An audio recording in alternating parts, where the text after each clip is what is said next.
Bom dia a todos, bem-vindos ao quarto dia do ciclo de palestras Análise de Impacto Regulatório no Setor de Seguros, uma abordagem prática. Tivemos no primeiro encontro uma visão sobre a evolução do tema IR no mundo e no Brasil. No segundo encontro, debatemos os aspectos econômicos e jurídicos do IR, apresentamos os principais modelos de análise, a importância da avaliação do estoque regulatório e conhecemos resultados de algumas pesquisas sobre a relação entre judicialização e a qualidade de regulação.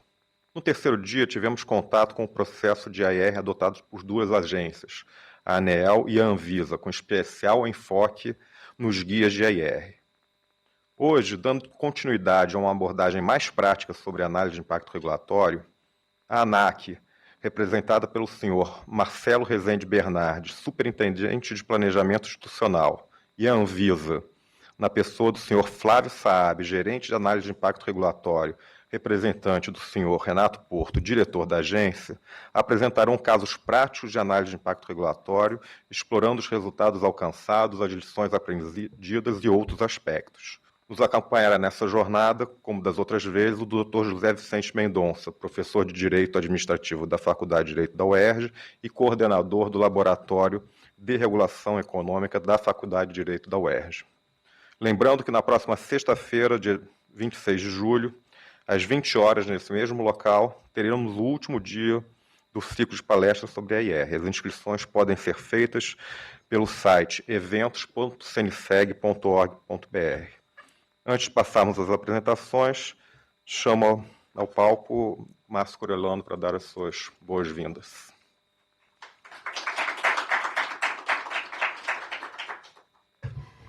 Bom dia a todos. Gostaria de agradecer muitíssimo a presença aqui de Marcelo Rezende Bernardes, superintendente de planejamento institucional da Agência Nacional de Aviação Civil, ANAC, e Flávio Saab, gerente de análise de impacto regulatório da Agência Nacional de Vigilância Sanitária, a Anvisa. Esse tema, na verdade, eu vou ser muito breve apenas para dar as boas-vindas para os palestrantes e desejar sucesso aos debates, mas esse tema ele é muito caro para o setor de seguros. Todos sabemos que o setor de seguros é um setor talvez o mais estritamente regulado no mundo todo, não só pelas suas características intrínsecas, né, do risco moral, enfim, né, outras funções que atraíram no mundo todo a regulação bastante restritiva com relação a esse setor, muitas vezes até de serviços concedidos pelo próprio governo, pelo próprio Estado. Ocorre que nós sabemos o quão ainda difícil, né, será trilhar um caminho de análise regulatória, não pela expertise que já existe, não é disso que se trata. Na verdade, todos esses dias aqui nós aprendemos, né, que existem resultados bastante promissores, já efetivados não apenas individualmente por agências reguladoras, né, no caso da ANAC e Anvisa aqui são os mais célebres, mas como também na divulgação relativamente recente, né, para padrões brasileiros, né, dos guidelines, né, das linhas mestras de impacto regulatório que foi feito pelo governo brasileiro com patrocínio de todos os órgãos reguladores. Mas já se sabe que o que eu digo que é um caminho ainda bastante difícil, né, na medida em que, pelo menos nosso entender, né, no setor segurador, não basta apenas ter instrumentos para análise de impacto regulatório, mas sim, efetivamente, ter a prática de análise regulatória, né, como um dos atributos comuns das agências. Né? Então, é essa expectativa que nós temos aqui, né, com relação a esses eventos, não apenas para discutir metodologias, né, avançar nesses padrões de análise regulatória, análise de impacto regulatório, desculpe, que ainda são, talvez, ainda não digo precários, né, mas ainda insuficientes no caso do setor segurador, mas também em fortalecer a perspectiva de que isso seja um comportamento padrão do governo brasileiro. E eu me arriscaria só finalmente a dizer que no caso dos seguros, a característica do nosso setor, ela tem uma diferenciação bastante sensível com relação aos outros setores regulados. Até dar o exemplo da aviação civil, né? Porque, na verdade, função-utilidade né, desse serviço que é concedido e regulado pelo governo, pelo Estado, ele é visível a cada dia, né? As pessoas usam o transporte aéreo, né? De uma forma que, no caso dos medicamentos, as pessoas usam os medicamentos. Então, na de pacto regulatório, você equilibrar custo-benefício da regulação, elas talvez sejam mais fáceis de desenvolver do que no caso do seguro, que a função utilidade ela é uma expectativa de utilização, né? As pessoas não têm a utilidade desse serviço intrínseco da sua vida, né? Elas podem um dia vir a ter uma doença, né? Espera-se que não, né? Mas é por isso que existe seguro, de uma forma também que podem, né, vir a ter um evento, um infortúnio mais sério, né, no caso de patrimônios, né? É nessa perspectiva, portanto, que nós ficamos sempre com uma expectativa muito positiva, né, de que debates como esse possam avançar, particularmente como paradigma para o nosso setor. Então, eu agradeço muito a presença de vocês, tenho um excelente debate, obrigado.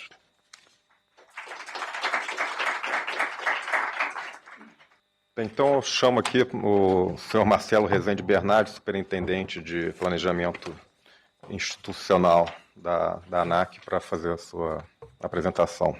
Obrigado, Marcelo. Bom dia. Primeiramente, gostaria de agradecer a oportunidade aí. O diretor-presidente, Ricardo Botelho, infelizmente teve um problema de agenda, mas ele gostaria de ter muito comparecido. Para ele sempre é uma grande honra, enfim, essa troca de experiência, poder demonstrar nosso trabalho. Então, gostaria de agradecer aí. Bom dia para todos aí. Zé Vicente, Flávio, enfim. Vou falar um pouquinho rapidamente do processo de qualificação da tomada de decisão da agência e depois vou entrar num caso específico, um caso prático ali de análise para regulatório, um processo de CSINC. Vou explicar depois o que é o CSINC. Bom, nesse slide aqui eu só gostaria aqui de ressaltar, desde 2017 a gente publicou um documento que chama-se Diretriz para a Qualidade Regulatória. Veja bem que a gente não fala de qualidade normativa, qualidade regulatória no sentido bem amplo. Então, a gente traz ali algumas diretrizes sobre regulamentação técnica, sobre regulamentação econômica, sobre a questão de fiscalizações, enfim, coisas e pensamentos, ideologias que o corpo técnico e a agência realmente acreditam. Então, antes mesmo aqui, agora da MP, da Liberdade Econômica, a gente já colocava ali a questão da definição precisa e clara do problema, a imposição do menor volume possível de regras, análise exaustiva ali do custo-benefício, transparência, participação social, enfim, monitoramento da eficiência normativa. Então, a avaliação de resultado realmente é um desafio para todos. E, claro, sempre manter o arcabouço aí, a gestão de estoque atualizada. Então, esse é um documento público, se alguém tiver interesse, dá uma olhada, enfim, ali tem um pensamento da agência. Bom, isso aqui acho que vocês já conhecem, falar um pouquinho da análise para regulatório, então a gente trata como um processo sistemático dentro da agência, enfim, de análise, buscando evidências ali, coleta de dados, enfim, realmente baseados em evidências, em fatos, definição clara do problema, do objetivo que se busca alcançar, enfim, levantando os possíveis impactos das alternativas, os benefícios, os custos, e tudo isso exatamente para apoiar a decisão dos diretores, da diretoria colegiada, enfim, que a decisão seja a mais assessorada possível, a mais pautada realmente em evidências. Então, desde 2012, a gente tem um ato normativo interno, que a gente chama de instituição normativa desde 2012, que já colocava a obrigação de análise para regulatório para todo ato normativo, né? E naquele tempo, lá em 2012, era um formulário ali que o pessoal preenchia, enfim, definindo problemas, foram levantadas alternativas, era um resumo, era um formulário, né? Isso foi avançando, assim, o entendimento que isso é muito mais que um formulário, realmente é um processo sistemático, enfim, de análise para regulatório. Esse ano, final desse mês, ou início de agosto, já incorporando as diretrizes do Guia de AR da Casa Civil, enfim, estamos elaborando aí, finalizando só a diagramação, enfim, do manual de AR interno da agência, então ali traz algumas boas práticas, algumas metodologias, custo-benefício, multicritério, enfim.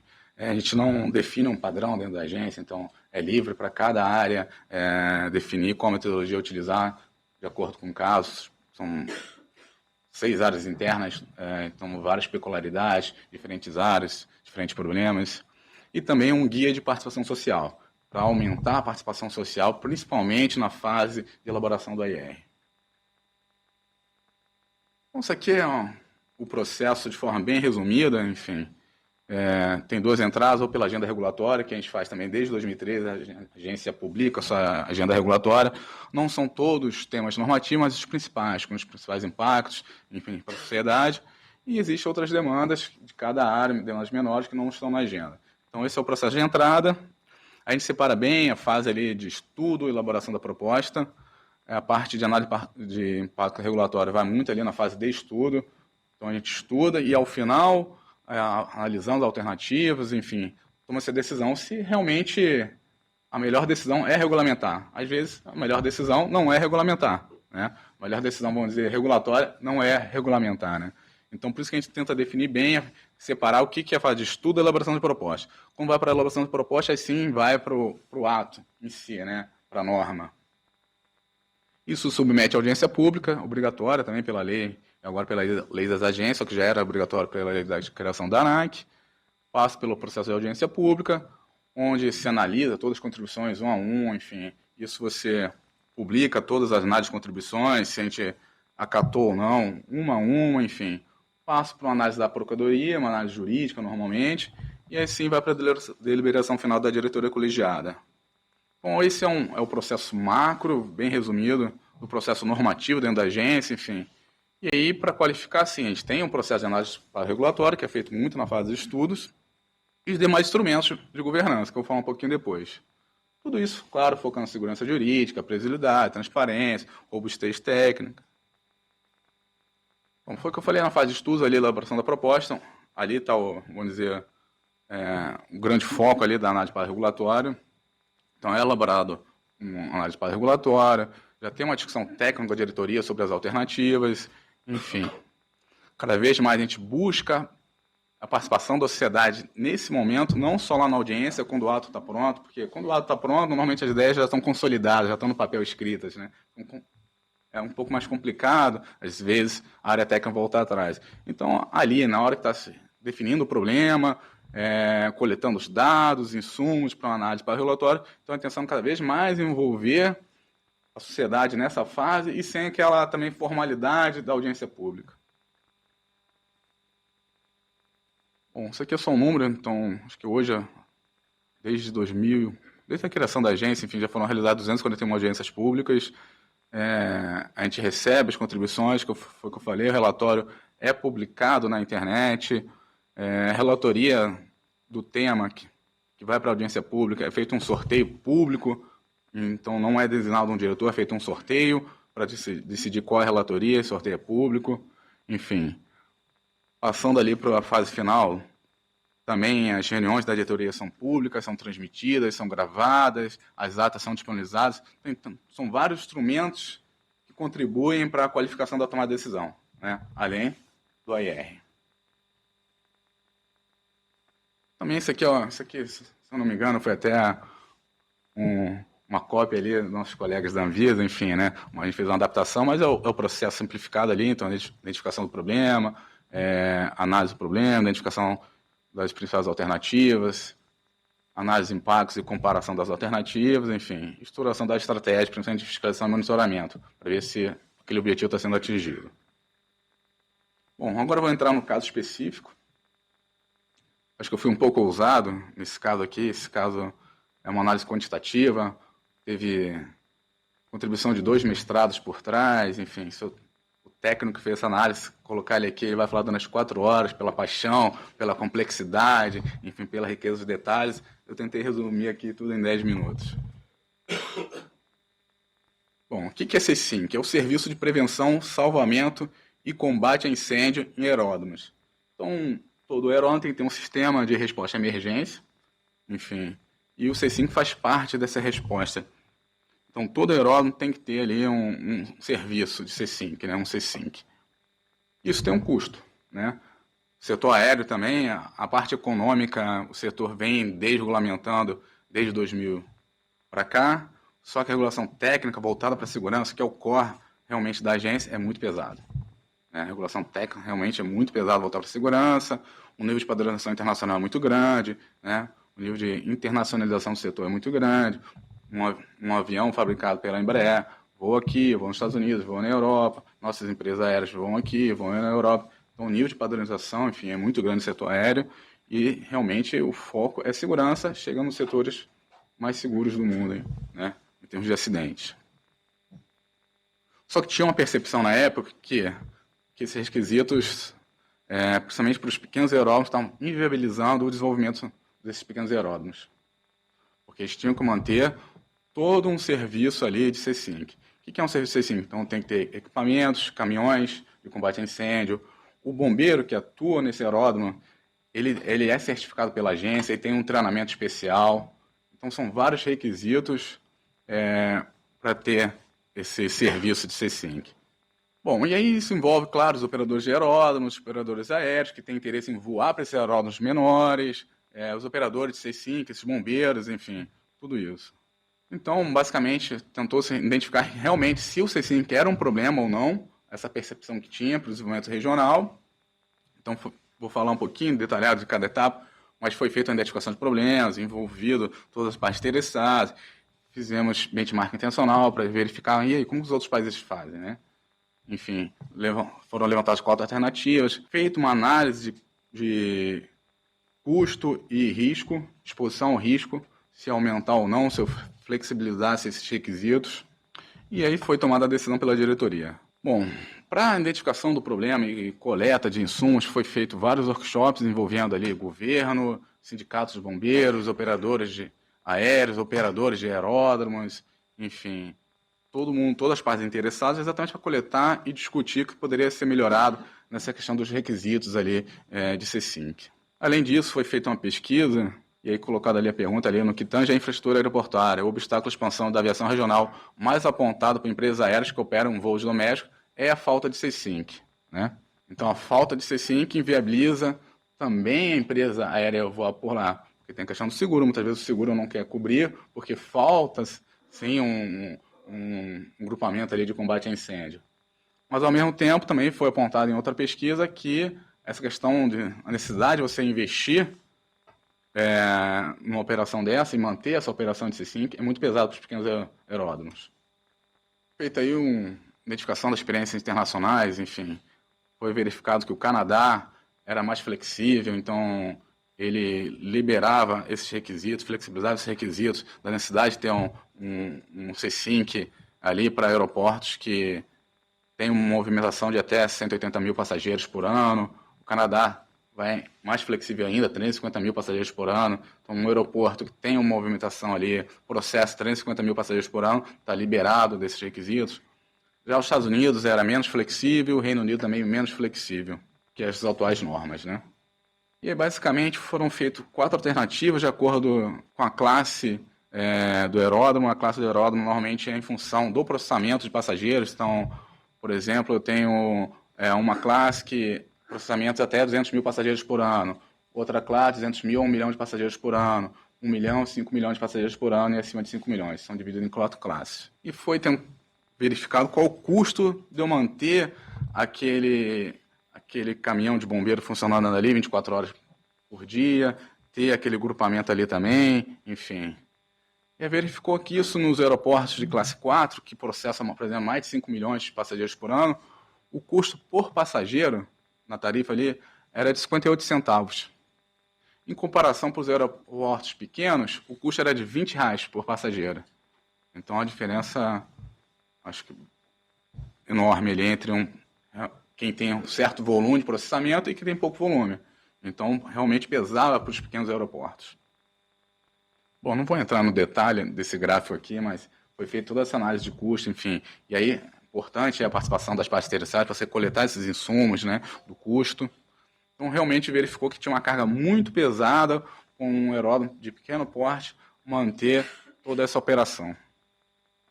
Bom, mas, por outro lado, também tem a questão da segurança. A segurança é o core da agência, né, é o core do setor. Como verificar se eu vou aumentar ou não essa exposição ao risco? E foi verificado, então, quanto que é o processamento de passageiros nesses pequenos aeroportos. Então, aqui, você vê que na classe 1, só 2% dos passageiros são processados em pequenos aeroportos, né? apesar que a maior quantidade de aeroportos, são 44 ali aeródromos, aeroportos, mas somente 2% dos passageiros são processados. Então a exposição ao risco seria esses 2% estão circulando nesses pequenos aeroportos se eu retirasse esses requisitos. E além disso foi feito um grande levantamento do histórico de acidentes. Porque para funcionar o C5 não é qualquer acidente. A gente está falando de um acidente que precisa de um combate a incêndio. E esse combate a incêndio tem que acontecer no sítio aeroportuário. Então, se for algum problema a 50 quilômetros do aeródromo, não vai funcionar toda aquela operação, né? Porque o grupamento está ali dentro do aeródromo. Então, primeiro vamos ver a quantidade de acidentes no mundo, historicamente, e no Brasil.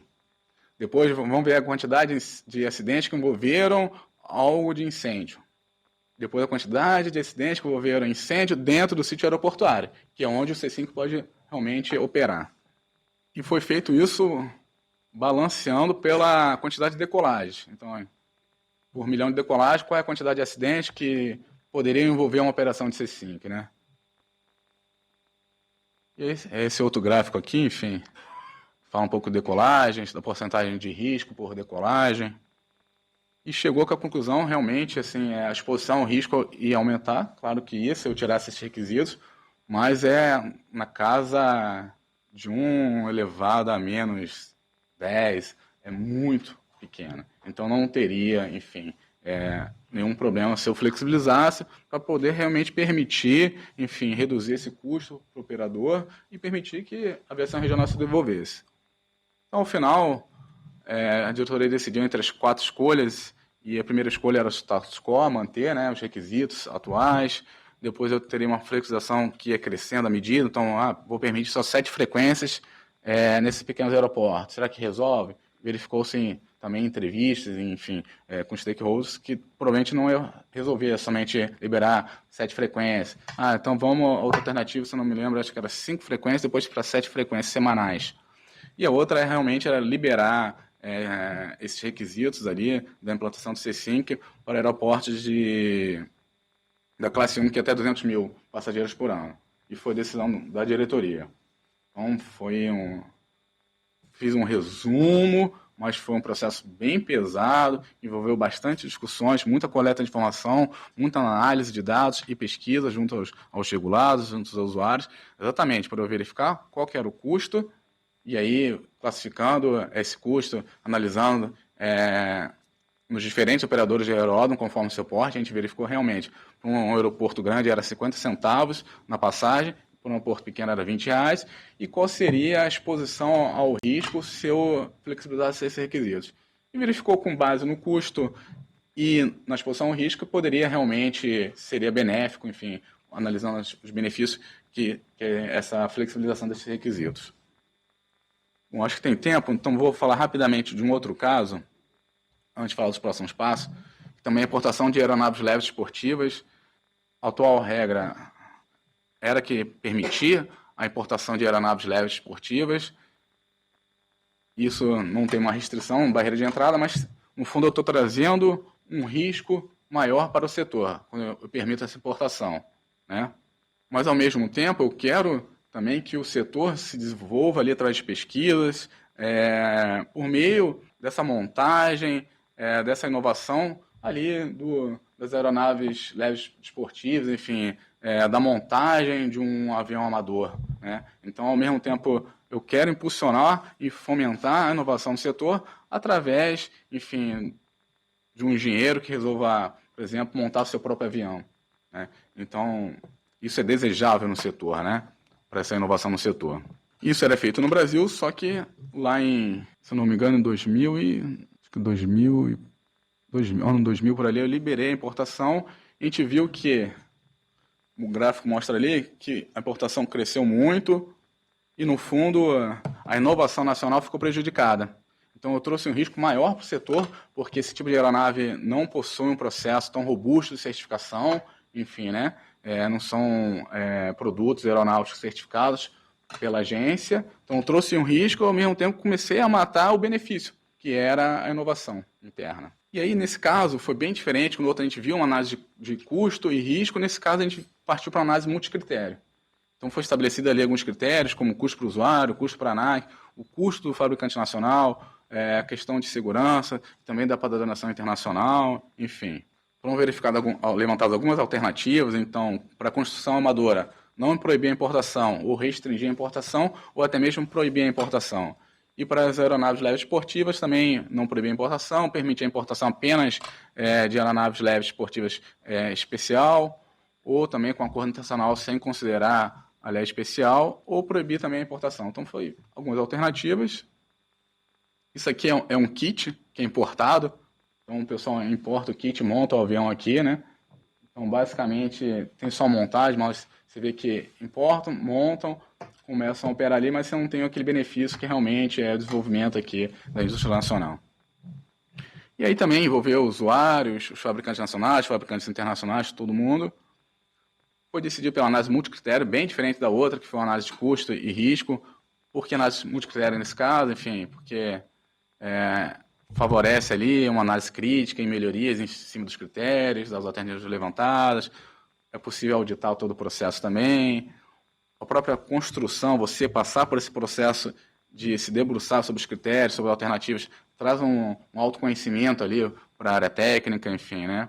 Separação entre o julgamento de valor e avaliação de consequência, facilita, já que não tem uma análise quantitativa, também facilita a comunicação, às vezes, com um regulado, enfim, e outros motivos. E aí, nesse caso, foi usada realmente a análise multicritério, então se comparou ali entre critérios e alternativas 1 a 1, então essa alternativa em relação a esse critério é melhor ou é pior? E se faz uma comparação 1 a 1, enfim, com alguma ponderação ali que deu uma nota no final. Então, aqui analisando as alternativas 1 a 1 em relação ao critério, então de custo do usuário, custo ANAC. Isso foi feito também para amador e para esportiva. Além disso, também se faz uma comparação ali entre os objetivos, entre os critérios. Então, será que segurança é mais importante que custo para o usuário? Será que segurança é mais importante que custo para a ANAC? Será que segurança é mais importante que a harmonização? Então, você faz uma comparação 1 a 1 ali para definir quais são os critérios mais importantes. Isso aqui com muita discussão, muito envolvimento ali da área técnica, enfim, dos stakeholders.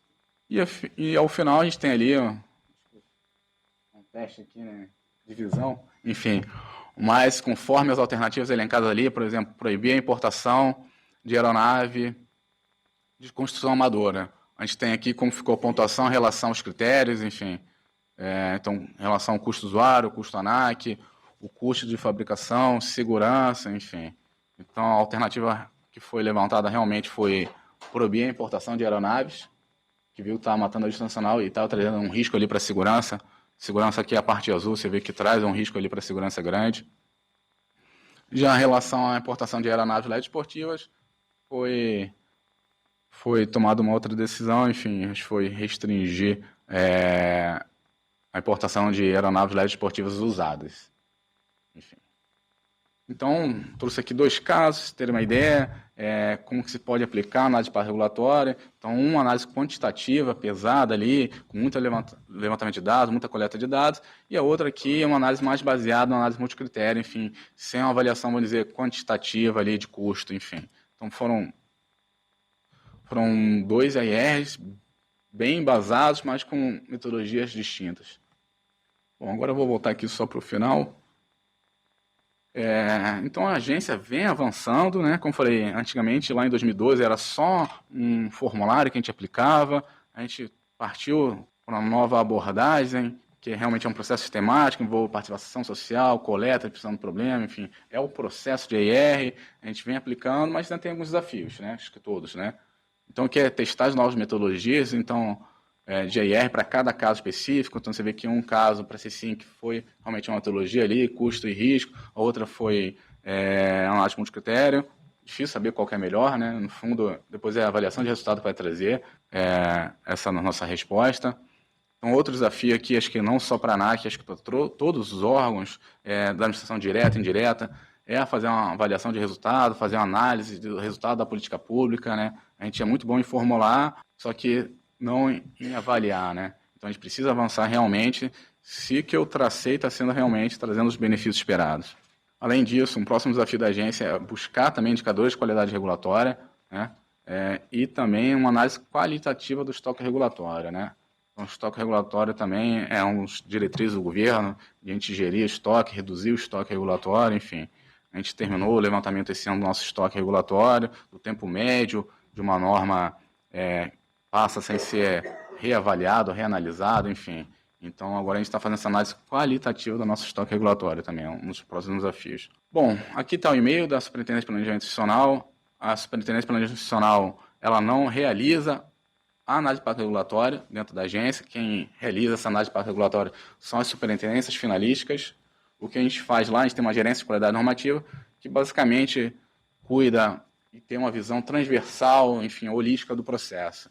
Então, a gente cuida da padronização do processo, de internalizar boas práticas, incapacitar os servidores, cuidamos também e monitoramos a agenda regulatória. Então, é um papel mais transversal, visão mais holística do processo. A gente não chega exatamente a executar ali a análise regulatória. Enfim, é uma visão mais de qualidade, monitoramento e coordenação, capacitação, sensibilização.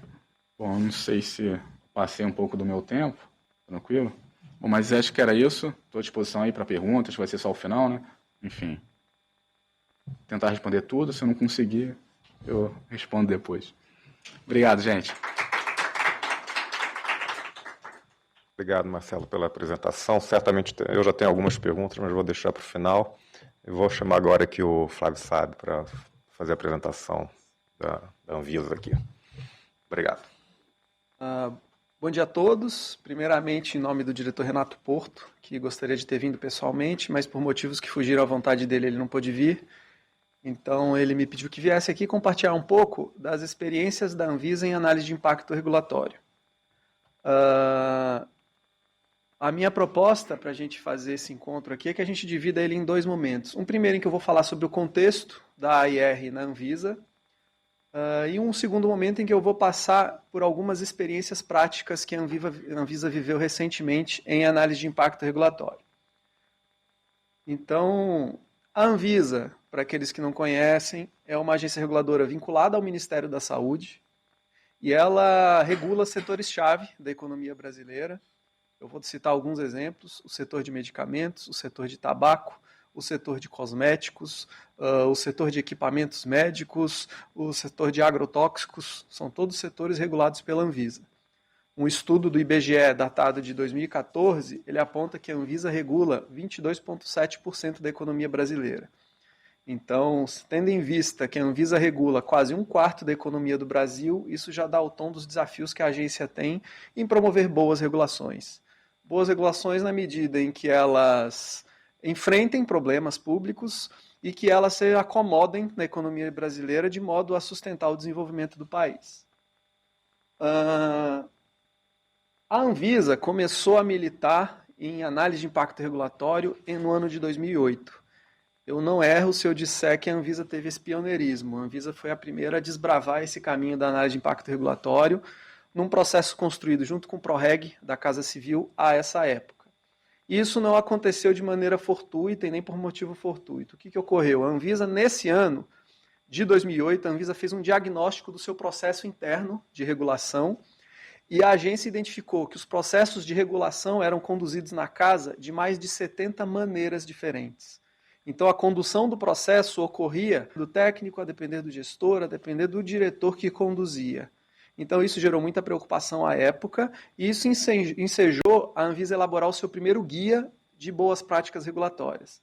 Então, em 2008, foi publicado esse primeiro guia de boas práticas regulatórias e um dos elementos desse guia era um documento que se chamava Relatório de Instruções. O relatório de instruções era uma análise de impacto regulatório. Era um relatório que continha os principais elementos fundamentais de uma AIR, que eram análise de problema, identificação de opções, comparação dessas opções, identificação de base legal, de experiências internacionais. Então, foi um primeiro movimento que a Anvisa fez de institucionalizar a AIR dentro da casa, de tal modo que ele era visto como um documento provocador, que incentivasse a Anvisa a pensar a regulação já de uma outra maneira. Depois do guia publicado, a Anvisa dedicou algum tempo à promoção da mudança da cultura institucional. A essa época, a análise de impacto regulatório ela não tinha a potência que tem hoje e ela não era conhecida ainda. Então, foram 3 anos muito dedicados à mudança do alto, médio e baixo escalão da agência para que assimilassem o racional da AIR no processo de tomada de decisão. E o reconhecimento desse esforço vem em 2011, quando a Anvisa criou a sua primeira unidade organizacional, que já passou a ter no regimento interno a atribuição de promover a AIR. Tendo em vista todo esse avanço gradual, em 2012 a diretoria colegiada decidiu por promover a AIR de modo obrigatório, antes da tomada de decisão. Em 2016, a Anvisa fez uma mudança no método de condução da AIR, e agora, em 2018, a Anvisa adota um novo modelo regulatório. Então, em dezembro de 2018, a Anvisa adotou um novo modelo regulatório que promove um melhor alinhamento da AIR na Anvisa com as boas práticas mundiais sobre o tema. Então, o que a gente tem hoje na Anvisa é uma AIR no modelo antigo, que é aquele modelo de 2016, coexistindo com o modelo novo que foi instituído agora em 2018. Eu vou explicar por que eles coexistem. Tá, mas que novo modelo é esse? Qual é a mudança que ele propõe? Primeiro, é importante colocar que a Anvisa não mudou o modelo simplesmente por um entendimento interno de necessidade. A Anvisa antecipou um movimento externo, inclusive a instituição, e seguiu um alinhamento, primeiro, a lei das agências reguladoras, que trata a AIR como um processo obrigatório, a medida provisória de liberdade econômica, que reforça esse entendimento da AIR como uma estratégia de governo, tendo isso como obrigatório. A candidatura do Brasil à acessão à OCDE também é um elemento que nos impulsionou a procurar um novo modelo regulatório, tendo em vista que a OCDE é uma frequente incentivadora da análise de impacto regulatório. Eles têm pesquisadores que estão na fronteira do conhecimento sobre o tema. Muitas das publicações da OCDE acabam formando opiniões no mundo sobre a boa prática sobre o tema.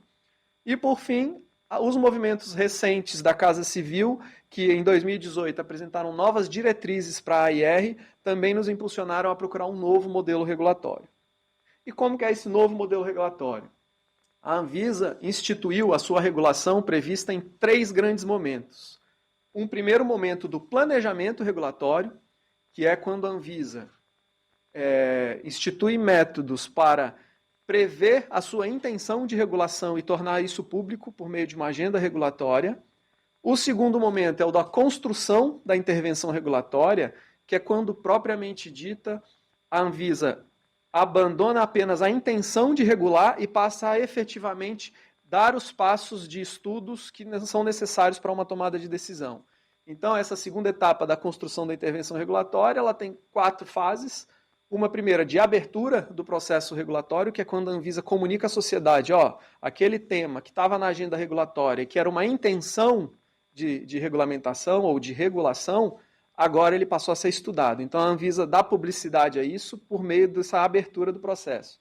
Em seguida, a gente tem a análise de impacto regulatório como o fio condutor do processo. Então, a análise de impacto regulatório, tal como o Marcelo da ANAC comentou, passa a ser um processo e não um momento em que se faz uma análise, de tal modo que essa análise é concluída subsidiando a decisão e a deliberação final.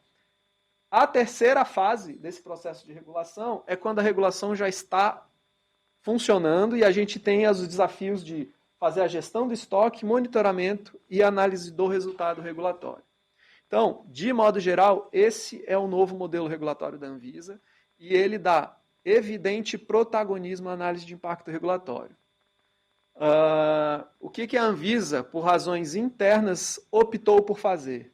A Anvisa optou por instituir esse novo modelo e, em relação à análise de impacto regulatório, a gente previu um período de transição onde vão coexistir o modelo antigo de AIR, que é uma análise mais pontual, e o modelo novo de AIR, que é a AIR no sentido mais lato, que ele é o fio condutor de todo o processo de tomada de decisão ou de apoio a ela.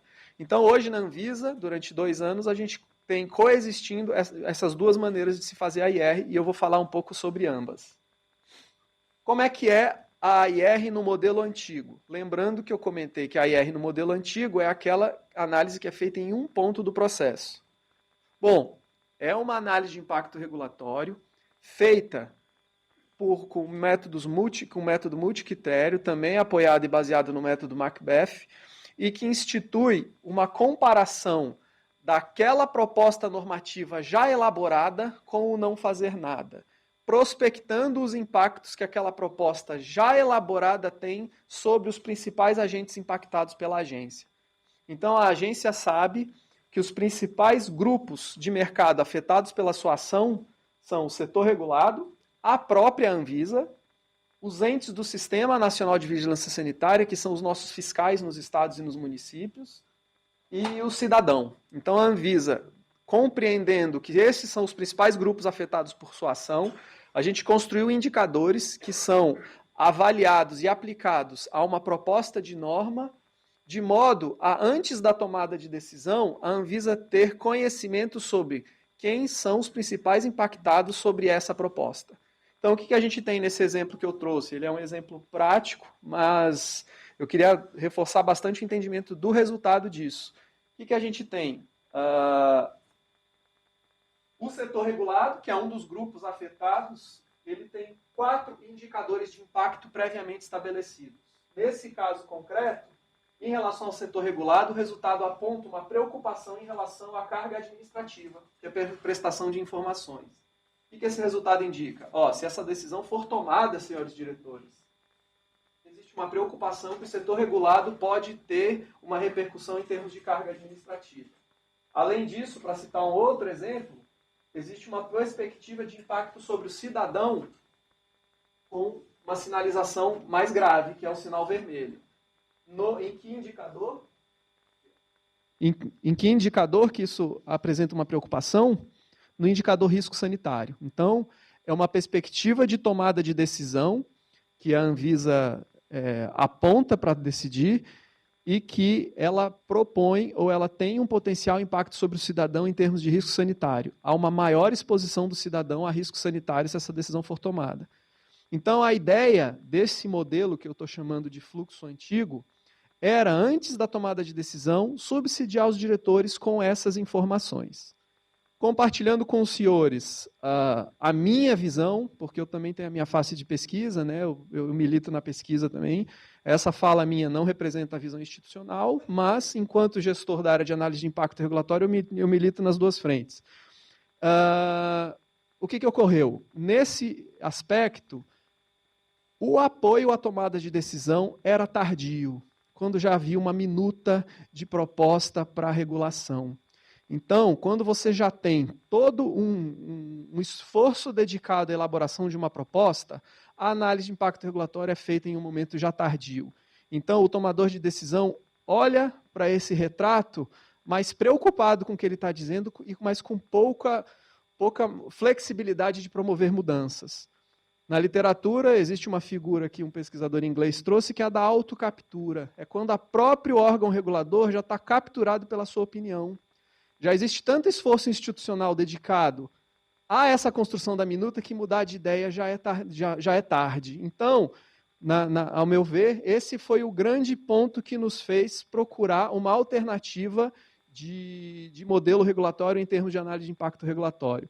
É alinhar a análise de impacto regulatório à boa prática do tema, que é o seguinte: a análise de impacto regulatório tem que ser feita desde o começo do processo. A análise de impacto regulatório tem que permear toda a construção do racional de intervenção, sob risco de, se tardia fosse, os seus resultados só são constrangedores e não apoiam a mudança do processo. Então, isso nos levou a procurar a protagonizar a IR de uma outra maneira, que, tal como apresentado pelo Marcelo Danac, a IR passa a ser um processo sistemático. Um processo sistemático em que se busca analisar e definir o problema regulatório, identificar as opções regulatórias e comparar as opções regulatórias numa perspectiva processual, em que a consulta aos agentes e a participação social e o levantamento de evidências permeiem todo o processo. Como que a Anvisa tem feito isso hoje? A Anvisa está, tal como a superintendência do Marcelo, a minha gerência ela não faz análise de impacto regulatório. Ela promove, ela sensibiliza e ela constrói métodos de apoio às áreas finalísticas. E a gente tem adotado basicamente 2 estratégias para promover esse apoio. Uma delas é elaborando marcos referenciais, guias, manuais, roteiros e documentos que a área finalística possa se apropriar e promover a construção da AIR. A segunda estratégia é a promoção de oficinas. Então, a nossa área oferece para as áreas finalísticas oficinas que permeiam essas 3 etapas, de tal modo em que a gente aplica métodos. Um método que a gente tem aplicado à análise de impacto regulatório são oriundos do Design Thinking no contexto da inovação. Então, a gente junta experts sobre o assunto e promovemos encontros para que a gente discuta problema, identifique opções, compare as opções e que, com isso, a gente extraia dessas oficinas o resultado da análise de impacto regulatório. Tá, mas a Anvisa faz análise de impacto regulatório sobre tudo? A resposta é sim, mas há casos de dispensa e casos de não aplicabilidade. Os casos de dispensa envolvem casos em que há alto grau de urgência e gravidade. Então, no caso da Anvisa, isso é notório, que é uma agência de saúde. Então, há casos em que não dá para construir um processo de AIR, não há tempo hábil para se promover, é preciso sanar o problema para depois se apurar melhor as suas consequências. O outro caso de dispensa é a simplificação administrativa. Então, o que a Anvisa entende? Há casos em que você só está simplificando um regulamento sem alterar o seu mérito. Para que fazer AIR? Um exemplo disso, a Anvisa solicita uma série de informações para o seu setor regulado para monitorar o mercado. A Anvisa descobre que aquelas informações não precisam ser tão completas, a gente só precisa de uma parte disso. Eu não vou fazer AIR para identificar qual é o impacto dessa mudança. Essa mudança só tem impacto positivo, adota-se como caso de dispensa. E, por fim, o notório baixo impacto. Há casos que você vai elaborar uma regulação e que você, a priori, já sabe que ela tem notório baixo impacto. Então, para que fazer AIR? Vou dar um exemplo. A Anvisa tinha uma norma que previa um número, 0,800, dentro da norma ali previsto. Esse número mudou, eu vou revisitar a norma meramente para mudar esse número, eu não preciso fazer AIR, é um caso de dispensa.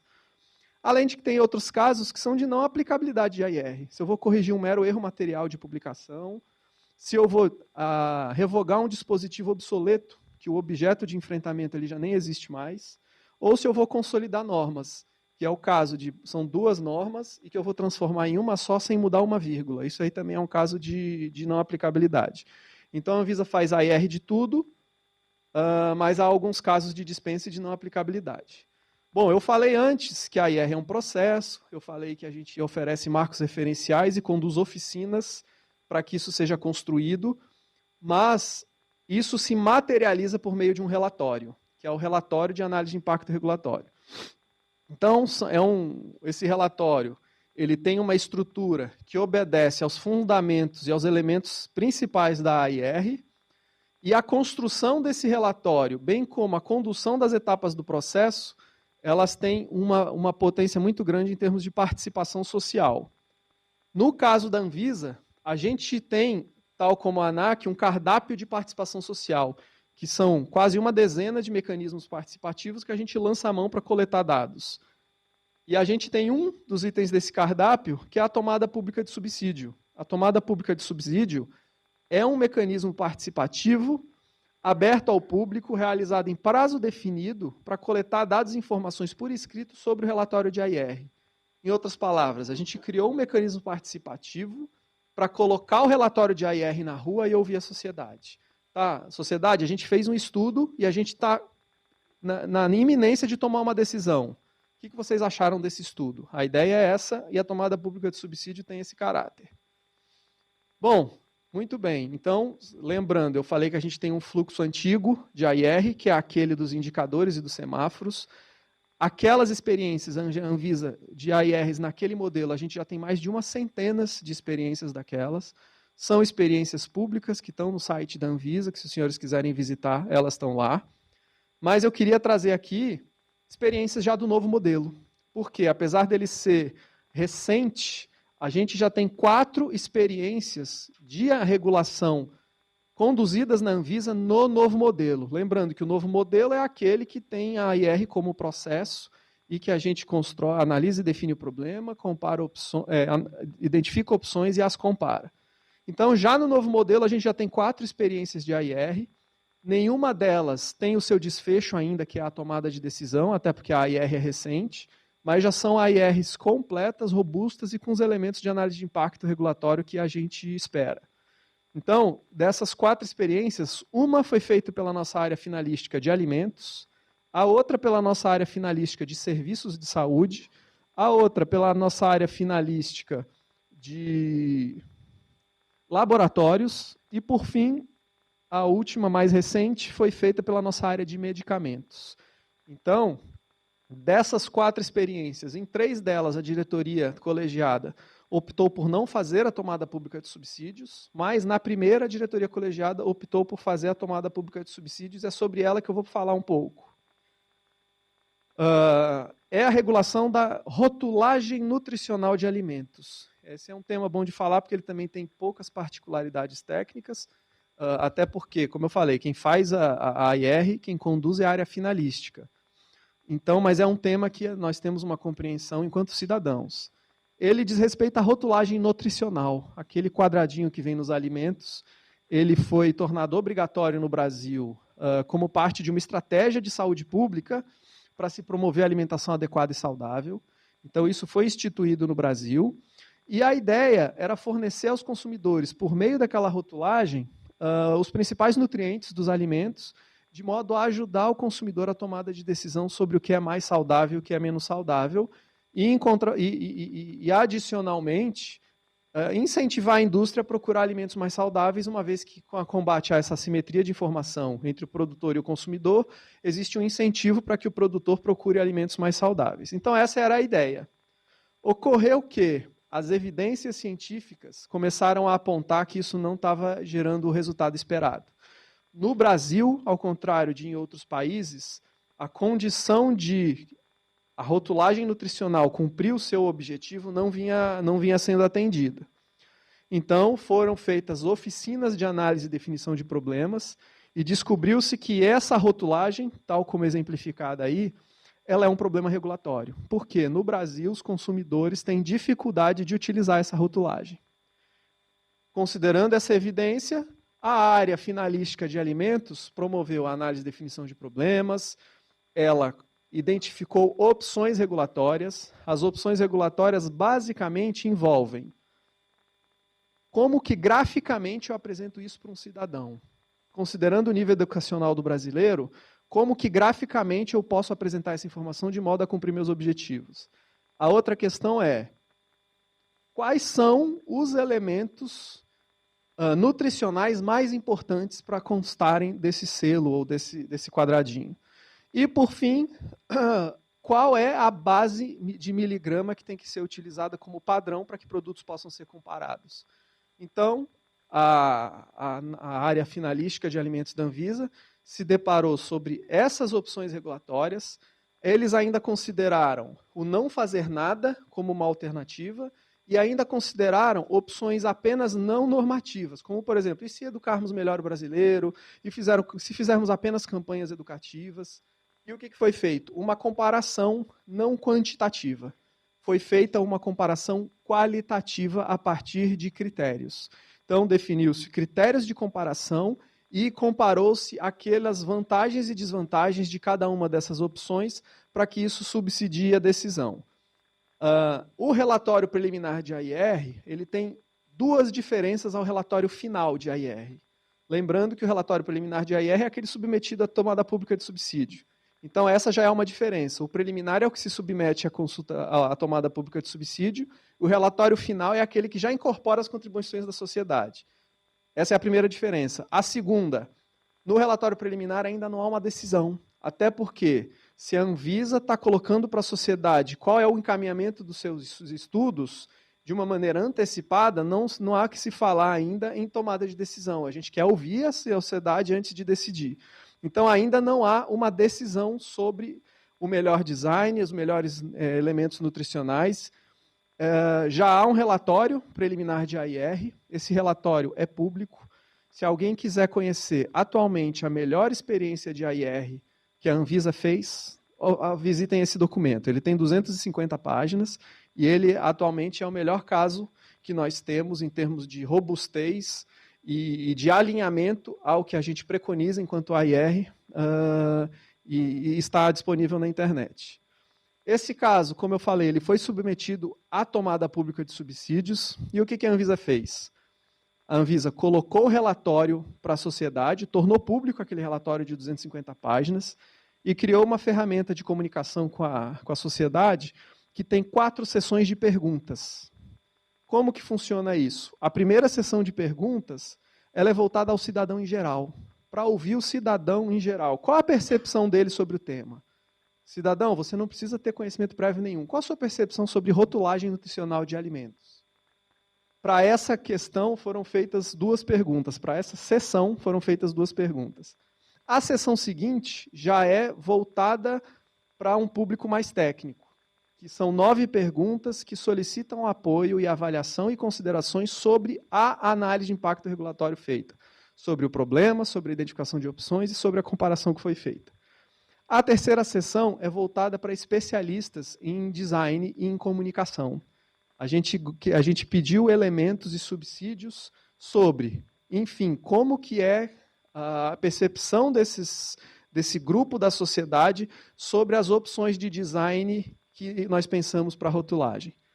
E, por fim, a última sessão é voltada ao setor produtivo. O que a gente quer saber? Setor produtivo, qual o prazo de adequação que vocês precisam para fazer cumprir uma nova modelagem de tabela nutricional? E o que ocorreu nessa tomada pública de subsídio? 3.579 pessoas participaram, elas nos mandaram 33 mil contribuições, sendo que 18 mil são em questões objetivas e 15 mil são em questões discursivas. Então, a gente está falando de 15 mil contribuições de pessoas que que nos apresentaram questões discursivas para análise. Esse relatório de 250 páginas ele foi visualizado mais de 100 mil vezes no site da Anvisa, e, além disso, os participantes nos mandaram 725 documentos, entre eles evidências científicas, referências, bibliografia. Então, esse foi o contexto de resultado da TPS em termos quantitativos. Todo esse aparato está em análise na Anvisa. A gente tem tentado lançar mão, a gente tem lançado mão de instrumentos de análise lexical para nos ajudar nessa análise. E o estágio atual dessa regulação é justamente a consolidação desses tantos dados que nós recebemos na tomada pública de subsídio. Além daqueles 4 exemplos que eu já falei, que são exemplos de análise de impacto regulatório já entregues e já públicos, a Anvisa tem ainda outros 12 assuntos com AIR no novo modelo em andamento dentro da casa. A gente tem outros AIRs na área de alimentos, a gente tem AIR na área de medicamentos, a gente tem AIR na área de tabaco, que são temas que estão em andamento com o relatório ainda não concluído. Eu vou falar um pouco sobre essa experiência aqui, que é o AIR de monitoramento econômico de dispositivos médicos. Essa é uma experiência que tem sido conduzida, como eu falei, ela ainda não está concluída, mas ela caminha para ser um outro case muito importante na nossa visão como área de análise de impacto regulatório para casa. Então, qual é o contexto dessa regulação? Talvez todos vocês, como cidadãos, tenham tomado conhecimento dos problemas mercadológicos que nós temos na área de próteses, por exemplo. É uma área em que os preços desses produtos eles são descolados no mercado internacional e eles têm, inclusive, um desalinhamento no mercado interno brasileiro. O preço de um stent, o preço de uma prótese de coluna, o preço de uma prótese de joelho, são preços que não têm disfuncionalidades evidentes. Além disso, questões midiáticas trouxeram à tona condutas irregulares de agentes econômicos nesse mercado. Então, só para citar um exemplo, foi objeto de 1 hora de Fantástico, quase, há alguns meses atrás, mais do que isso, quase 1 ano atrás, conduta irregular de agentes econômicos nesse mercado. Além dessa questão midiática, a partir de então começaram a haver vários processos que vêm evidenciando isso. Então, deixou de ser uma questão apenas midiática e passou a ter evidências de agentes econômicos com conduta irregular. Isso envolve todos os elos da cadeia, de consumidor, a distribuidora, a fabricante, passando por médicos e até mesmo agentes públicos. Então, foi uma questão que chamou a atenção e que entrou para a agenda regulatória da Anvisa, e isso tem sido estudado. O problema regulatório foi identificado a partir de oficina de análise e definição de problemas. Então, descobriu-se que o problema principal é que há ampla disfuncionalidade no mercado, né? Sobre ele foram feitas uma série de ações a partir desse problema identificado. Eu vou destacar apenas algumas. Então, em setembro de 2017, foi feito um levantamento com uma avaliação sistemática da literatura sobre o tema. Em seguida, foi feita a oficina de análise e definição de problemas. A partir dali, houve várias experiências participativas. A Anvisa chamou o setor regulado, chamou a sociedade, chamou a entidade de defesa do consumidor para participar da construção desses elementos de AIR. Agora, em fevereiro de 2019, foi elaborada uma primeira versão do relatório preliminar de AIR e ele deve ser apresentado em reunião de diretoria agora em agosto. E aí esse caso vai passar a figurar como mais um relatório de AIR concluído, mas por enquanto ele ainda está em vias de. Bom, esses aqui são os materiais que foram feitos na condução desse último AIR que eu falei.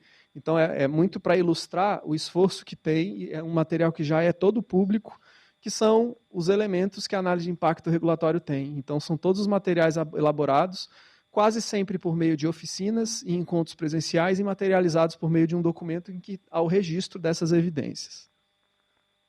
O status atual dessa regulação eu já falei, que ele deve ser submetido à diretoria colegiada em agosto, para que a diretoria colegiada da Anvisa tome ciência e tome decisões a respeito dessa análise feita. Bom, eu agradeço, dividindo com os senhores o entusiasmo que a Anvisa vive em termos de análise de impacto regulatório, considerando que a gente já milita nesse tema há muito tempo, encontramos muitas vezes desafios sobre a análise de impacto regulatório, e um deles sempre foi que a AIR tivesse uma previsão legal. A gente acredita no instrumento, a experiência da Anvisa é que esse processo gradual tem trazido uma racionalidade ao processo de decisão que é muito importante, e a partir do momento em que a gente tem duas leis tornando obrigatório isso, a expectativa é muito positiva de que a gente tenha mais reforço político e técnico para o uso dessa ferramenta. E agradeço muito o convite novamente, de novo agradecendo em nome do diretor Renato Porto, que não pôde estar presente, e me colocando à disposição para tirar dúvidas se eu puder contribuir. A gente viu aqui duas apresentações que bem particulares, mas com alguns pontos de convergência, né? E me chamou a atenção, a gente estava comentando ali, essa que tanto o Marcelo quanto o Flávio, e acho que nas outras oportunidades anteriores também, sempre foi pontuado essa preocupação, né, de análise de impacto regulatório começar antes de ter um normativo, um draft normativo, em função até desse viés de posse, de que, né, eu trabalhei tanto em cima dessa questão. Eu ia passar para você, José Vicente, um pouco, você como especialista também no assunto, comentasse um pouco essa questão e começasse a conduzir os debates e também as suas reflexões sobre o que o Marcelo e o Flávio colocaram aqui para a gente nessa manhã. Bom dia a todos.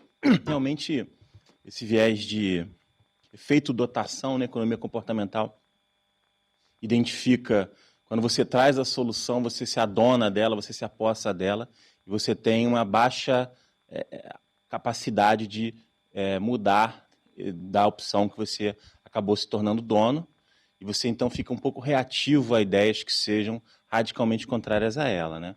Então, essa ideia de você ter uma análise de impacto, não como um mero formulário, e nem sequer como um ato, mas como um processo contínuo, que parece ser a experiência da Anvisa, é uma ideia bastante interessante, parece bastante salutar, né? Claro que também isso reflete uma maturidade da agência, né, nessa prática, que já vem de anos. Eu me lembro de lá em 2007, teve um seminário bem preliminar de análise de impacto, e todo mundo fazia referência a ele. Então, realmente, a Anvisa tem uma experiência exemplar na área, né? Inclusive está na fronteira da prática, né? Com essa análise de impacto como um processo. Você vê a qualidade dos próprios relatórios, enfim, dos documentos tornados públicos. Mas eu queria fazer alguns comentários, então, que envolvem aspectos que foram comentados nas apresentações de vocês, e debates que também a gente vem um pouco da última sessão, né? Eu anotei aqui no meu WhatsApp, que eu descobri que eu consigo fazer um grupo comigo mesmo, então agora eu tenho um novo bloco de notas aqui. E aí, enfim, na verdade, a primeira pergunta, enfim, provocação, é um assunto que tem a ver com, eu acho que tem a ver com os dois setores, aviação civil, os setores de vigilância sanitária, e também tem a ver com o setor de seguro. E é uma pergunta, quer dizer, é mais uma reflexão sobre, não tanto sobre a quantificação, o tratar o dado, mas mais uma questão de apresentar à sociedade o problema de risco de vida, risco de segurança, o fogo lá que pega no aeródromo, as pessoas vão morrer, ou então problemas sanitários em que as pessoas podem morrer com medicamento, e a questão da vida no mercado seguro. Eu me lembro, eu orientei um rapaz que era superintendente da ANAC, ele era chefe de um setor de análise, era uma questão de processo administrativo, de multa lá e tal, e ele me falava que tinha umas questões que era assim, que quando você coloca assim, você quer pagar mais caro pelo seu bilhete? Quero. Quanto? Mas você sabe que se você pagar menos, se você pagar R$100 a menos, a sua chance de morrer num acidente aéreo aumenta em 0,0000001%? Então eu não quero. Então, quando você coloca o elemento risco de vida ou risco de morte, as pessoas têm uma reação emocional que trava a deliberação racional sobre aquilo e as pessoas não conseguem sair daquilo. Então, como é que vocês colocam isso nas consultas públicas, nas tomadas de subsídio, para que isso não gere um efeito para mitigar o potencial de racionalidade da contribuição, até da sociedade civil, não necessariamente dos especialistas, mas da sociedade civil, porque isso pode ter um efeito, vamos dizer assim, bloqueador do discurso. Então, como é que vocês tomam cuidado em relação a isso?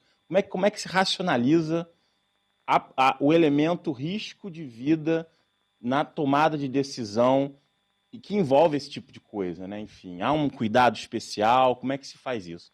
Essa é a primeira pergunta.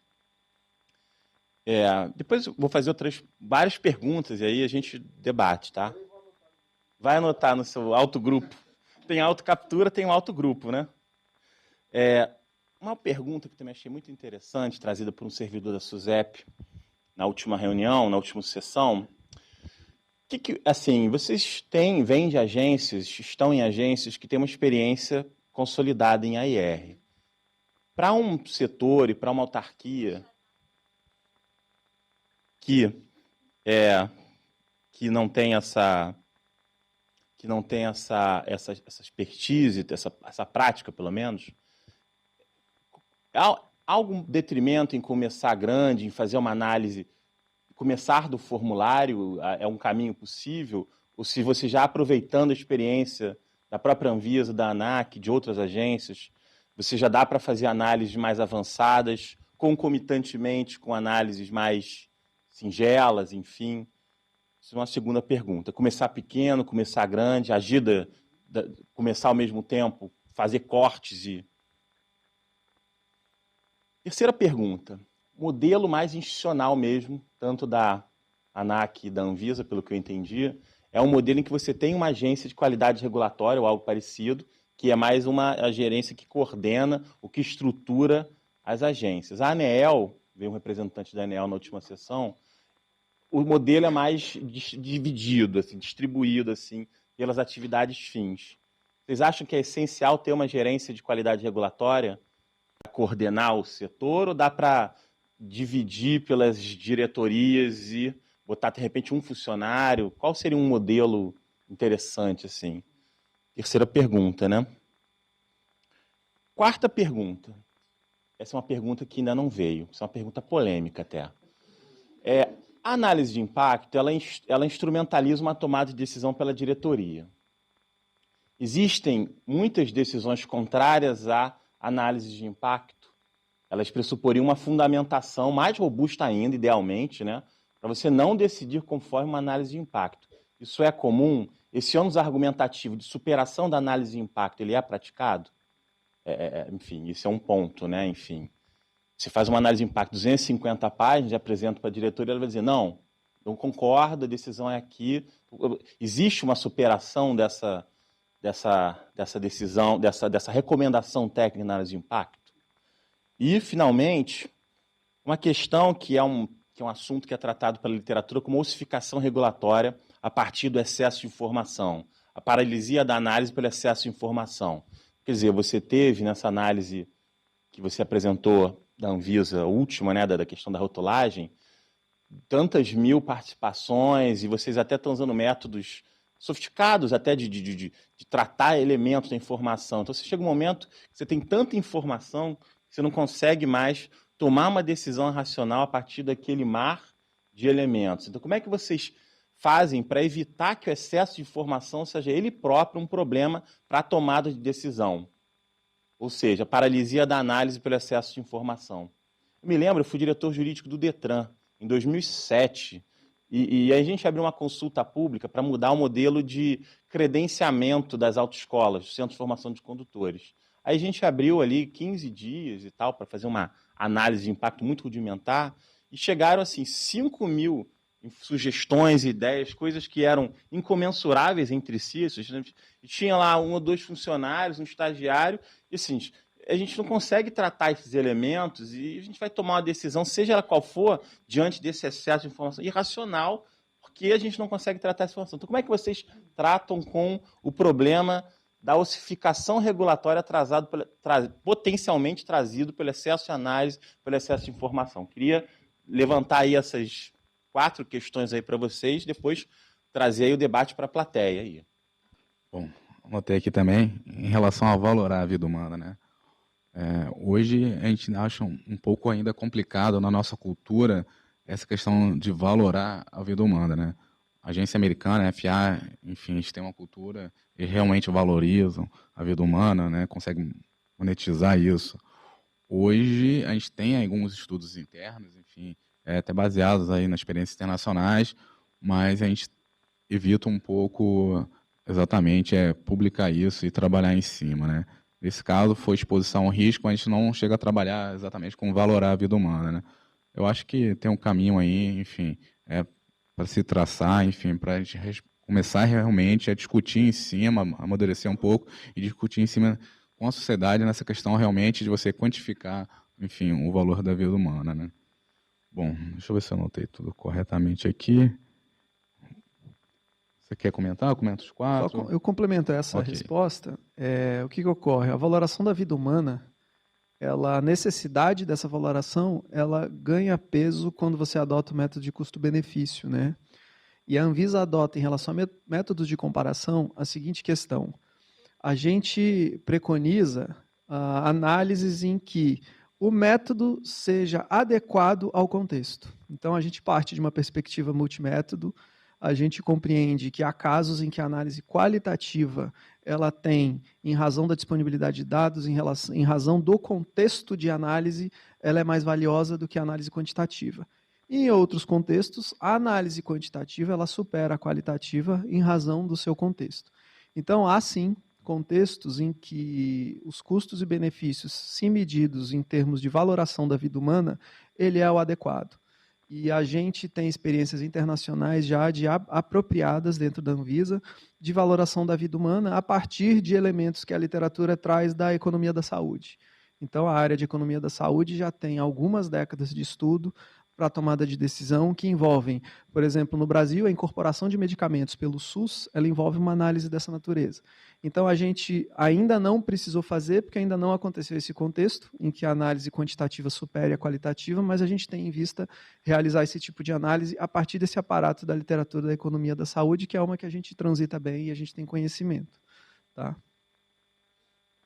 Bom, segundo ponto aqui, começar pequeno, lá em 2012 a gente começou realmente com um formulário e algumas áreas realmente iam e preenchiam pro forma aquele formulário, enfim, contra outras realmente avançavam, tinha um estudo ali por trás daquele preenchimento. Mas foi importante na época do contexto, enfim, a gente estava amadurecendo ainda em relação ao processo, o formulário ali era obrigatório para todo ato normativo, e a gente sabe que teve realmente preenchimentos aprofundados e realmente preenchimentos ali, enfim, mais pro forma. Mas na época foi acho que foi um resultado bom você colocar a questão do AIR e tornar obrigatório, enfim, E aí o pessoal ia preenchendo conforme também a dificuldade e a complexidade do ato, né? Tem atos que precisam de uma análise aprofundada e outros atos nem tanto, né? Até porque você, às vezes, como eu falei ali, teve dois mestrados por trás, né? Tem um trade-off aí de celeridade, enfim, de custo também para você gerar uma análise para regulatório. Tem análises que realmente são 6 meses, 1 ano, até mais, e outras, às vezes, 3 meses, né? Até a questão da participação social, não dá para também ficar discutindo a vida inteira e tentar envolver, às vezes, todo mundo. Tudo depende do tema, né? Do impacto, enfim, das partes interessadas. Então, realmente, a gente começou pequeno ali, foi avançando, ganhando maturidade. Hoje, a gente está revendo todo o nosso processo interno, revendo a nossa normativa interna, e assim, com um entendimento maior, que é mais que um formulário, que é um processo sistemático, tem que percorrer todo o processo normativo, enfim. Acho que hoje o contexto é um pouco diferente, né? Já tem aí a lei que coloca a obrigação de ter análise para regulatória, já tem mais conhecimento ali de alguns órgãos, enfim, e essa troca de experiência aqui acho que não tem valor, enfim. Então, eu acho que é bom começar pequeno, mas no contexto atual dá para usar um pouco mais pela função de amadurecimento dos órgãos, enfim, pela experiência já adquirida com alguns órgãos. Perfeito. Só reforçando a resposta muito precisa do Marcelo, a premissa da análise de impacto regulatório enquanto conceito, e isso está internalizado pela Anvisa, é o princípio da proporcionalidade, né? Então, a análise de impacto regulatória ela será tão robusta quanto for complexa a relação de natureza, consequência e magnitude do problema. Então, a gente faz uma oficina de análise e definição de problemas antes do processo, ou melhor, assim que o processo de AIR começa, e a gente já tem as informações sobre essa magnitude. É a partir desta magnitude que a AIR precisa caminhar para uma maior robustez ou para uma menor robustez, né? Então, existe uma provocação que eu costumo fazer, quem que está fazendo o AIR dos AIRs? Quem que está comparando fazer AIR com não fazer nada? Por quê? Porque essa pergunta precisa ser feita. Fazer AIR tem um custo, fazer AIR é oneroso. Então, a minha resposta para essa pergunta, eu provoquei e estou respondendo, é o seguinte, o princípio da proporcionalidade responde. Então, se a magnitude do problema não merece uma análise robusta, a AIR pode ser mais simplória. Se a magnitude do problema exige um estudo mais elaborado, a AIR precisa ser mais completa. Então, esse é o meu apontamento. Estou complementando, eu acho que hoje a gente consegue distinguir isso, né, de uma maneira bem melhor que há 5 anos atrás, né? Bom, em relação à tomada de decisão dos diretores, esse caso que eu mostrei do C5 foi um caso que teve uma divergência ali de alternativa. Aviação segura, né, a gente fala que a gente brinca, né, que a aviação 100% segura é aeronave no solo, né, é não voar, não tem como, enfim. Então, a área técnica tem um posicionamento um pouco mais conservador na alternativa e a diretoria, e aí o interessante é isso, porque talvez tenha sido a decisão mais embasada da diretoria, né, com dados, enfim, com ali os dados de exposição ao risco, foi uma alternativa que flexibilizava um pouco mais. Na minha sincera opinião aqui, eu acho que a diretoria foi o caminho correto. Realmente a decisão técnica ali da área estava uma alternativa muito conservadora, enfim, né? E tem isso, né? Vamos flexibilizar, como assim, né? E a diretoria já uma visão mais holística ali, mais sistêmica, enfim, realmente foi para uma outra alternativa. Que eu acho que é o importante é o processo que isso acontece, né? Então, isso está ali, está no processo, essa divergência, está justificado, tem um voto, tem um relato ali do diretor que relatou o tema, então, tudo isso documentado, então, tudo feito às claras, de forma transparente. Não existe problema nisso, né? É natural que ocorra. Desde que tenha tudo justificado e no processo, de forma transparente e clara, né? Eu acho que esse é o mais importante. Nesse caso, se você olhar, está documentada a divergência, está justificada a divergência, a decisão está ali pública, enfim. Isso que eu acho que é o bacana, né? Ao meu ver, o constrangimento em relação a essa questão, ele é mais relacionado à análise de impacto regulatório quando ela é uma análise feita em um momento.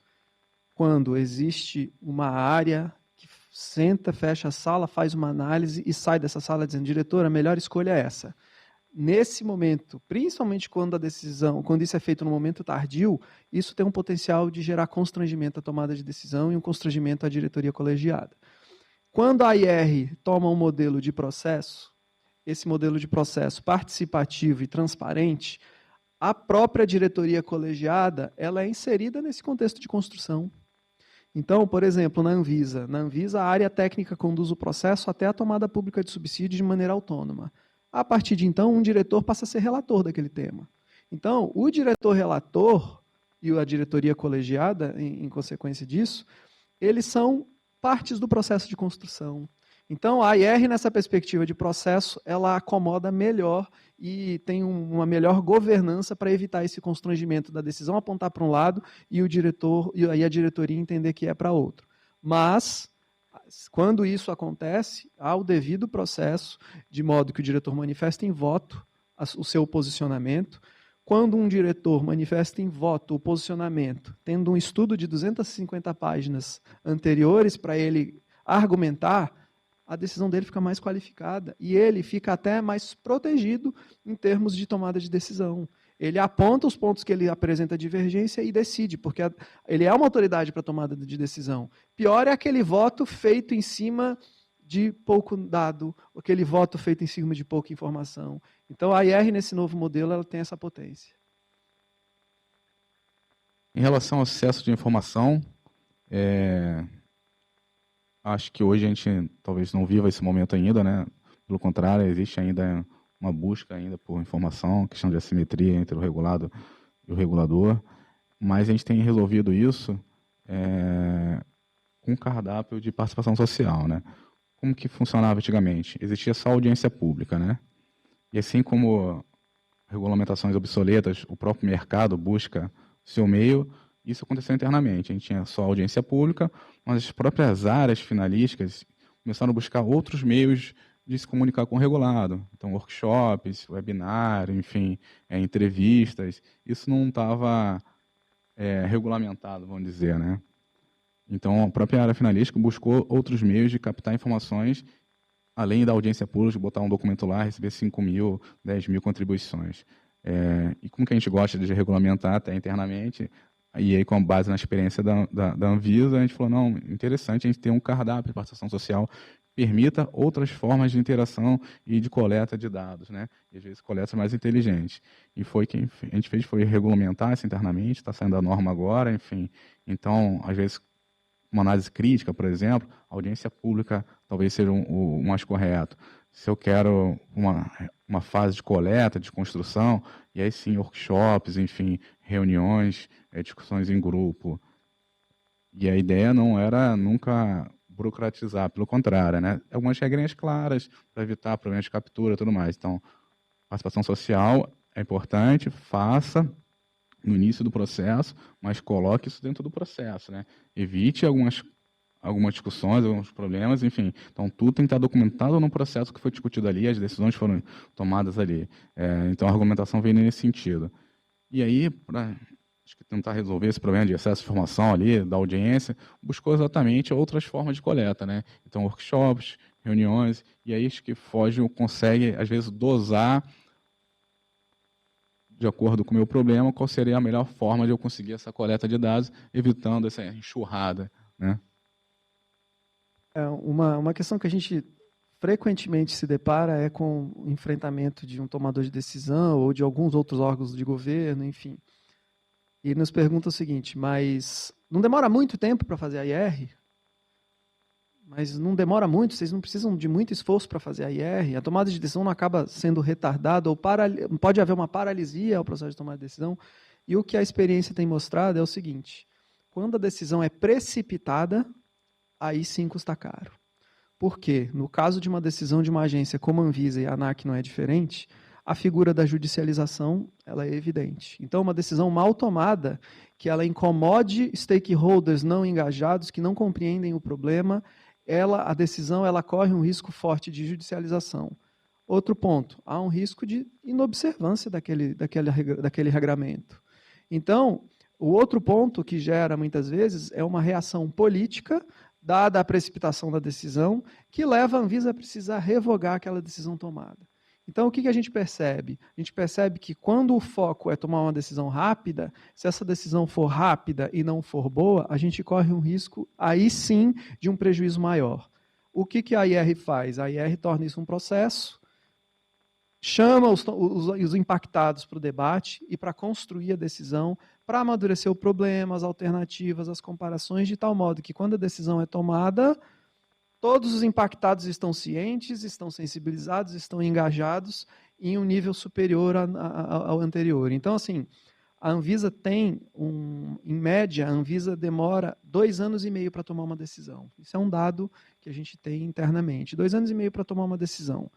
É muito melhor você gastar um bom tempo desses 2 anos e meio estudando, amadurecendo, envolvendo, engajando, ajustando a proposta, do que tomar a decisão nos primeiros meses, e aí isso é judicializado, interferências políticas podem vir a conter a tomada de decisão, e quando ela ocorre, a proposta normativa está inadequada. Então é isso que a gente tem visto internamente. Coincidência também, nosso processo está demorando por volta aí de 2 anos e meio. Faltou só um ponto aqui, que é a questão da governança do processo, né? Eu acho que depende de cada órgão, né? Como cada órgão está organizado. Por exemplo, na ANAC a gente tem as áreas finalísticas, então é por tema. Então eu tenho uma área que cuida de aeródromos, da parte de segurança. Eu tenho uma área que cuida da parte econômica de aeroportos, parte de concessão.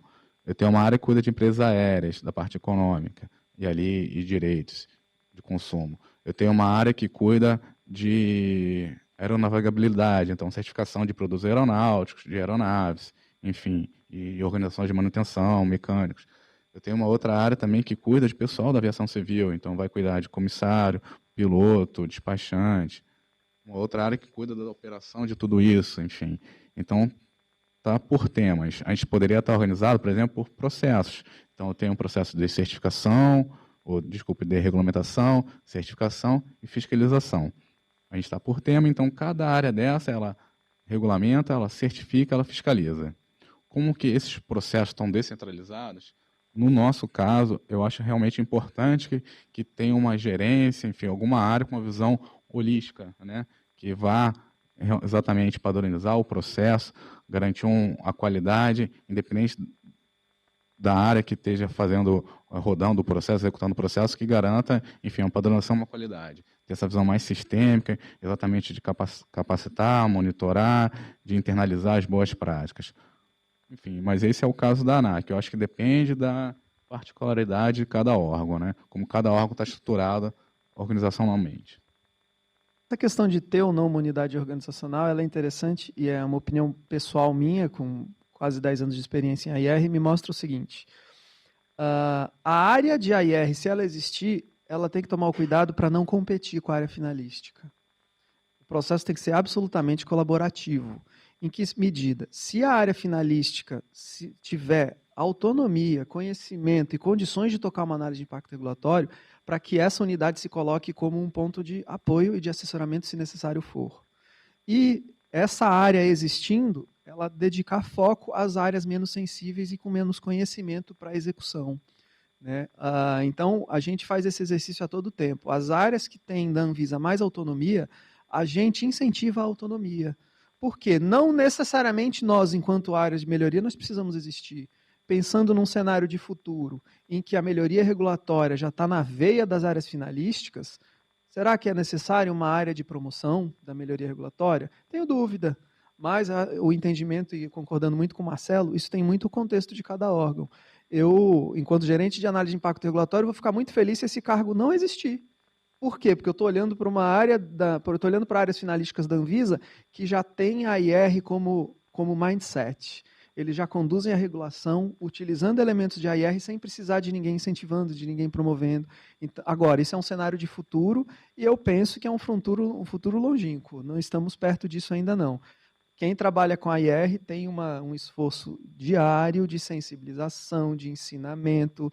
A Anvisa, por exemplo, sensibiliza 30 servidores no universo de 1.200, mas não necessariamente são esses 30 servidores que vão fazer as próximas regulações. Então, você tem uma nova rodada de sensibilização com novos servidores que vão trabalhar em outros órgãos, que vão trabalhar em outros temas, que saem da agência. Então, é um desafio frequente que nós temos, mas o meu entendimento é esse. O Reino Unido, por exemplo, eles têm, né, uma unidade de qualidade regulatória dentro de cada department deles, que é justamente essa área de sensibilização e é a área que faz a ponte com o órgão central de qualidade regulatória. O Brasil não tem ainda formalmente um órgão central de qualidade regulatória, mas nós temos várias referências em governo, de Ministério da Economia, a Casa Civil, além de outros. Então, na Anvisa a gente também tem esse papel de ponte para internalizar esse contato externo para dentro das áreas finalísticas. Mas, enfim, esse é o entendimento que eu tenho e é importante exercitar esse desapego mesmo. Assim, as áreas finalísticas, se tiverem conhecimento em AIR, elas não precisando da gente, ótimo. Uma consultoria, né? E aí, dependendo da maturidade de cada área, você vai mais fundo ou não, né? E, claro, como a gente tem órgãos com níveis diferentes de maturidade, internamente também tem áreas diferentes, né? Então, a gente tem que dosar ali a atuação conforme cada área finalística. Agradecendo aí as respostas, gostaria de abrir as perguntas aí para a plateia aí, interessados. Obrigado, Zé Vicente. Marcelo, Flávio.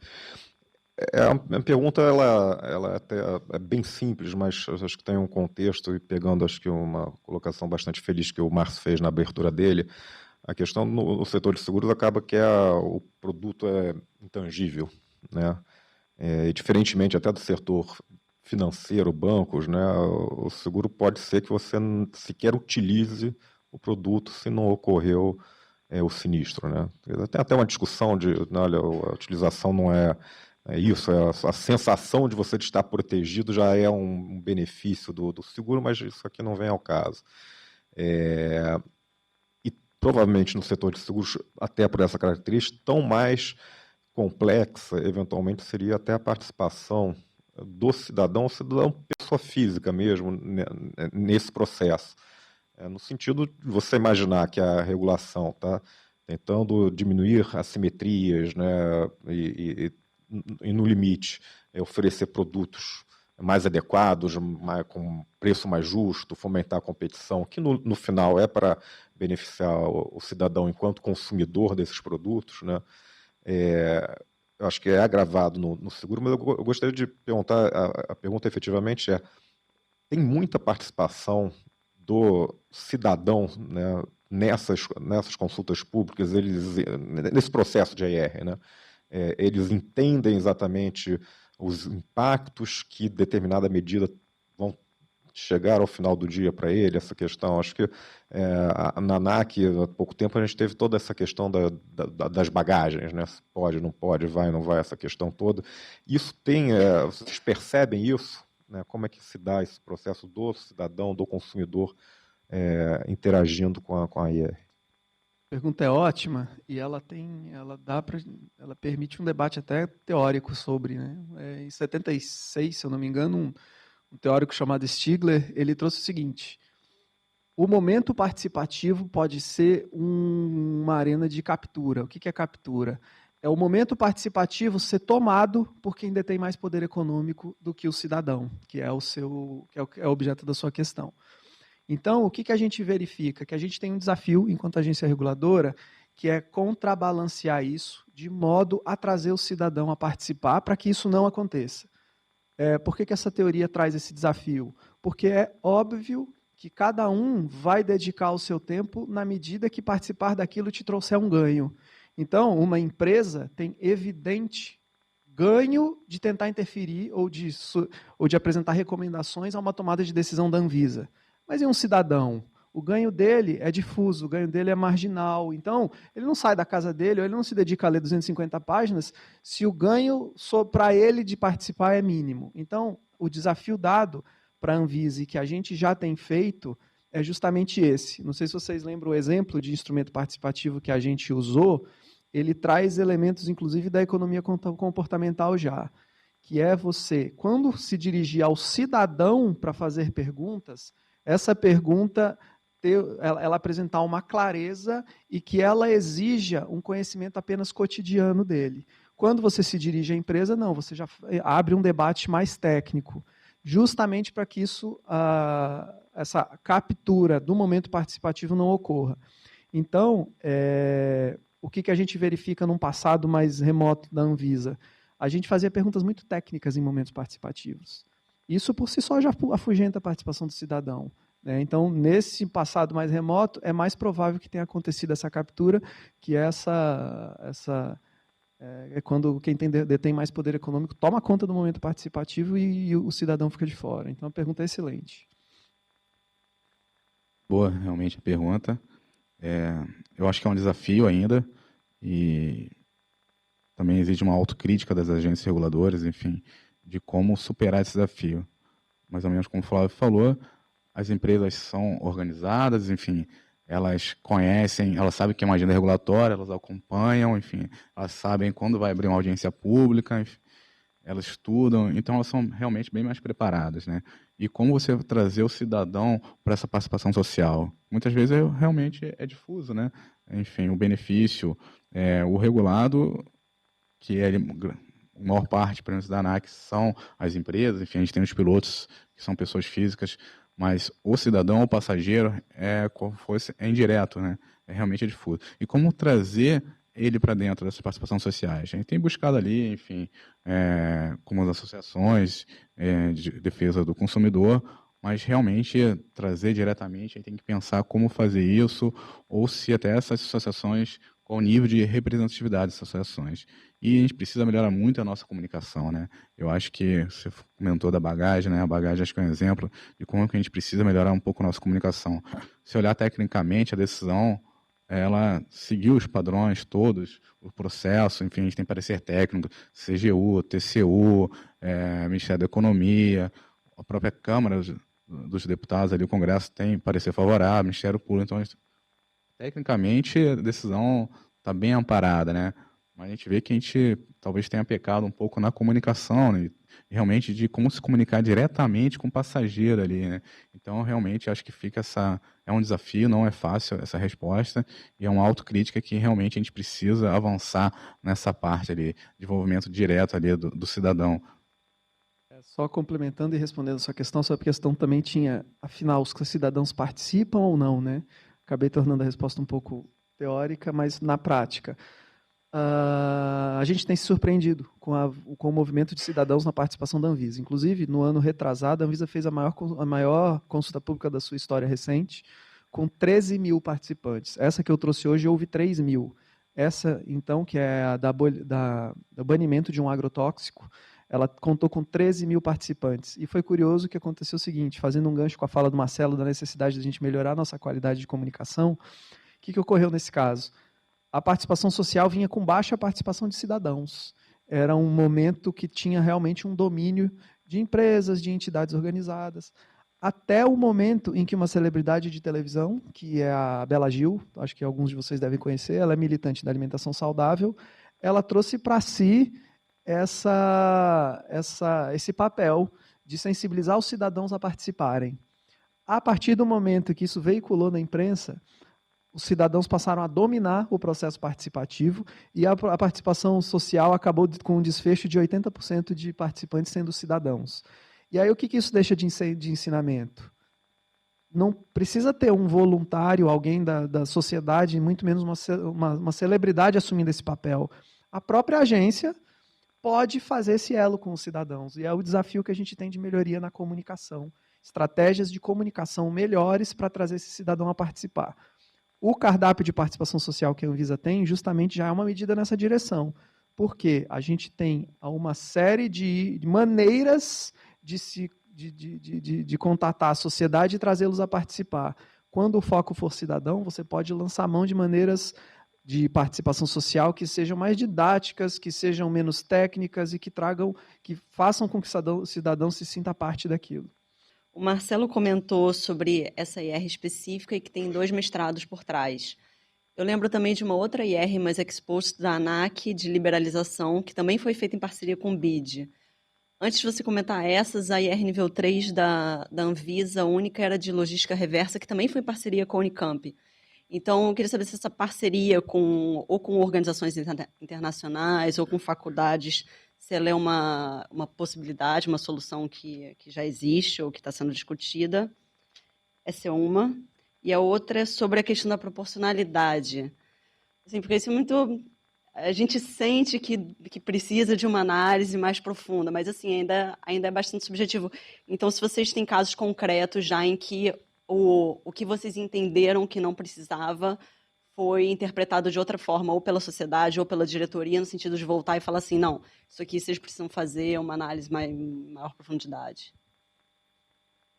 Eu gosto desse caso C5, se alguém tiver interesse, enfim, a gente pode colocar em contato ali com a própria área técnica, e é que eu falei, ele tem uma paixão pelo assunto, enfim, e realmente foi um processo de ER complexo, com muitos detalhes, ele pode falar durante 4 horas direto sobre isso. E foi um caso que foi apresentado pela primeira vez para a diretoria as alternativas, todo o estudo, e a diretoria mandou voltar, falou, não, eu preciso de mais elementos, por favor, me quantifiquem qual o custo real, enfim. E voltou. Então, voltou ali por uns 4 meses para a prancheta, até trazer um novo resultado, um novo estudo para a diretoria. Então, ao final do estudo, tem uma apresentação para a diretoria, enfim, ela se debruça ali em relação ao estudo. E agora, a lei, eu falo PL, né? Agora é a lei, a lei das agências, traz essa obrigação de manifestação da diretoria em cima do AIR, né? Então, acho que vem bem salutar essa exigência, enfim, exatamente para fazer esse filtro ali logo ao final do estudo. Em relação à questão de parceria, eu acho que cada vez mais se busca, dentro da ANAC, parcerias com universidades, enfim, com organismos internacionais, essa troca de experiência, esse benchmark. Hoje eu sei que a gente tem um TED com a UNB, se eu não me engano, com a Federal de Santa Catarina, enfim. Então a gente busca realmente essas parcerias, enfim, até para que a gente não consegue, a gente não tem recurso para tudo, tanto financeiro quanto pessoal. Então, eu acho que essas parcerias, muitas vezes, você consegue atalhos, né? Enfim, para conseguir um resultado de excelência, né? Então, hoje, cada vez mais, a gente busca exatamente essas parcerias. Bom, você fez 2 perguntas, uma é sobre parcerias, né, e a outra é sobre a proporcionalidade. Vou começar da primeira, a primeira das parcerias. Bom, a Anvisa, em determinado momento, ela estabeleceu a IR em 3 níveis, sendo que no nível 3 constariam aquelas AIRs que seriam objeto de contratação de especialistas externos à agência. E como você colocou muito bem, a gente teve uma experiência nesse sentido, foi uma experiência muito valiosa, mas o que ocorre? A gente optou por não determinar um nível de AIR a partir dessa questão de se há ou não um contratado. A partir de hoje, aí eu já entro na pergunta da proporcionalidade. A proporcionalidade e a robustez da análise se deve à magnitude e à gravidade do problema. Então, vão existir, e esse caso que eu trouxe último, que é o das próteses que eu apresentei, ele tem uma universidade contratada para nos apoiar. Então, o que ocorre? Não mais o parceiro, haver ou não um parceiro determina um nível de AIR, mas sim a contratação ou não do parceiro depende da proporcionalidade. Então, o que a gente tem? A gente tem casos em que a análise de impacto regulatório pode ser simplória e a própria área finalística, com o nosso apoio, nos julgamos aptos a realizá-la. Há outros casos em que a gente reconhece dificuldade metodológica, dificuldade técnica e dificuldade de dados disponíveis, então a gente recorre a parceiros e tal como a ANAC, nós já temos na estante alguns parceiros e estamos sempre abertos a novos parceiros para a condução desse tipo de estudo. Tinha mais um ponto que eu ia falar de proporcionalidade. E aí o seu ponto de proporcionalidade que é, afinal, quando que é proporcional? Isso é um grande desafio. Afinal, eu tenho um contexto que tem o seu grau de subjetividade e alguém tem que afirmar, bom, foi proporcional à gravidade do problema. Como que a Anvisa vai experimentar a questão? Nesse novo modelo regulatório, existe um momento em que se chama análise de conformidade da AIR, que será feita pela minha área. Então, o que a gente vai fazer? A área finalística elaborou a AIR, antes de subir para a diretoria, eles mandam para a gerência de análise de impacto regulatório. A gente desenhou critérios para avaliar a proporcionalidade. Espera aí, o grau de discussão de problema foi adequado ao contexto? O número de alternativas avaliadas pareceu adequado? A comparação usou um método robusto e fiel para análise? Ok, se sim, a gente emite um parecer de conformidade e o processo sobe para a diretoria. Se não, a gente sugere adequações à área, se coloca à disposição antes de que isso suba à diretoria. Quando eu disse a gente vai experimentar, é porque isso não aconteceu ainda. Tá? A gente ainda não fez análise de conformidade, ela é prevista em regulamento, mas a gente ainda não fez, porque a gente está, inclusive, dedicando esforços na construção desse template. Como vai ser, como não vai ser, a gente já recorreu ao modelo do Reino Unido, a gente tende a trazer para a Anvisa esse modelo do Reino Unido, mas ainda é algo experimental na casa. Complementando aqui, eu até perguntei aqui para os universitários aqui, de uma ajuda aqui no grupo, você já tinha publicado o PEP. O que é o PEP? É o Plano Estratégico de Pesquisa e Inovação. No fundo, eu consultei internamente a MESAT, que seriam temas interessantes para serem objetos de pesquisa e inovação, recebi as contribuições e estou verificando se já foi publicado ou não. A ideia é publicar esse plano estratégico, pesquisa e inovação, e falando para a sociedade como um todo, sociedade acadêmica, enfim.